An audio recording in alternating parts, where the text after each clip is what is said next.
important that we don't just talk to ourselves, we've got to go out and hear what the public say. There'll be time for speeches from people like me in due course, but I want to start by saying, let us hear what the voters have said to us in this election, to come to meetings like this, to see why we won in Gedling, a brilliant result Vernon had. But the truth is that despite really good campaigns, we didn't win in Erewash, we didn't win in Sherwood, we didn't win in Basildon where I was this morning. And I think we've got to listen first, hear what the public say. That is what is going to be at the centrepiece of my campaign. You know, it's just really important that we are a campaigning party, but we're also a listening party, and that's what I'm going to be doing in the next few weeks.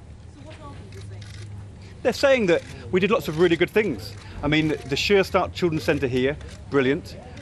Also the investment in schools, the shorter waiting times, and Britain is a much fairer, but also a more tolerant and a better place than it was 12 years ago. And even though the economy was hard in the last couple of years, people also know, I think, that the decisions which Gordon led were the right decisions to get us through. But I think too often people felt that we weren't listening enough to them, that we weren't always on their side. People were saying to us in the election all the way through, we're working hard, we're playing by the rules, why isn't it us who get the benefit? The fact is that in my constituencies like this, immigration was an issue. It wasn't people were racist, they're not against immigration, they know it's really important for our health service, but at the same time, they didn't know about the point system, they didn't know the way we were controlling it, they felt there was an impact upon their jobs, their terms and conditions, their public services. People, I think, felt that things like tuition fees were a difficulty in terms of their children getting to university, and sometimes people were frustrated that even though educational maintenance allowances were really great, if they were just over the threshold, but struggling and working hard as a family, why didn't they get help as well? So there were some things we didn't get right.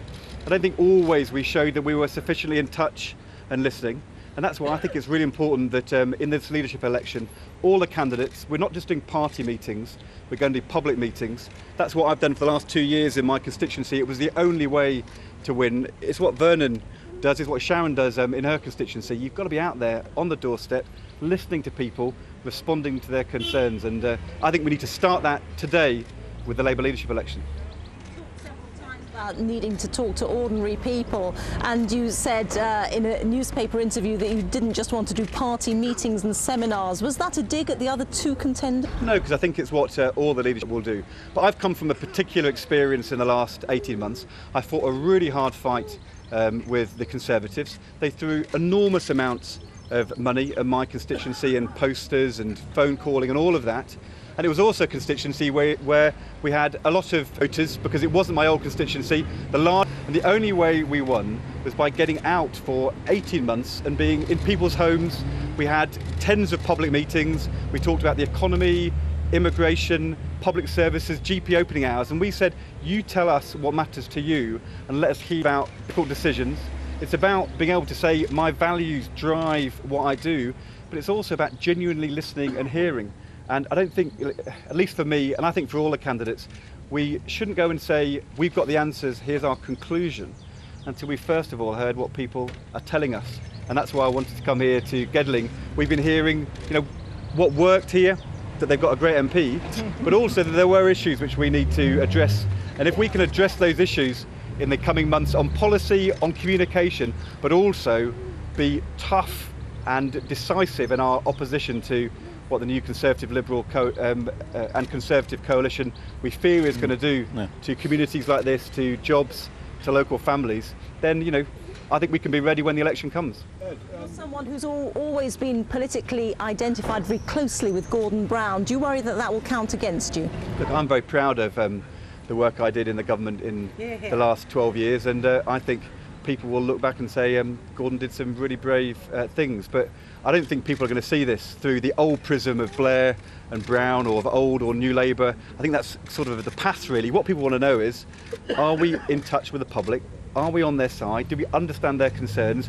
Have we got policies, but also a way of doing politics which is in touch with the real world of families in Netherfield and places like this right round the country? And that's what I've done for 18 months as a, you know, fighting a tough campaign. That's the kind of MP I've always tried to be in the last 5 years, and I think we all need to do that. It's not just, you know, people putting themselves up for the leadership. It's not about trade union leaders. What we need is party members. We need trade union members in their branches. We need communities around the country saying, this is what we value, this is what we want, this is in some places where you got wrong, and if we can build from our base in that way, then I think we can be ready whenever this coalition falls apart. And remarkable similarities in your background with Governor Willoughby and others. You all went to Oxford, you all stuck with the same subject, you then all went on to Harvard, you all then took backroom roles with Tony Blair and Gordon Brown, you all entered Parliament about the same time, Cabinet about the same time. Can you tell us what the difference is between the three main candidates? There's some people that are having a bit puzzled. We've been friends and colleagues for a long period of time, and I'm very proud of my friendships with colleagues in Parliament, including those going in for the leadership. And the one thing that I will say is, whoever wins this, I will back them 110%, because I think the unity of the Labour Party is vital, and this generation has got a massive responsibility. But we all have some similarities in terms of some of the things we've done. We've also, been very different. David's been a follower, he's travelling around the world, leading for Britain. He's done that different to Ed Miliband on climate change. I've been in schools and Sure Start children's centres. I was born in Norwich, grew up just about 10 miles down the road from here in Nottingham. I'm a Yorkshire MP. Have had a different set of experiences, of friendships, of challenges, to be honest. And the reality of life is that you're forged by your friendships and your values and what your parents teach you, but also your experiences, and that's why we're all different. But being different is good. Will you follow David Miliband's self-denying ordinance of there'll be no negative briefing against other candidates? Well, I will say everything for my campaign through my own words on the record. I will be my spokesperson. I will do it on the record. I think that's the only way to do modern politics. People don't want to read in the papers, friends of this, source of that. They want to know what you say. And I will do it. And the way I've tried to do politics as an MP, on the record, I'll tell you how I see it, and I'll answer the question. And I think, all of us want to, there's always going to be stuff in the papers where people say there's gossip and people said this, people said that.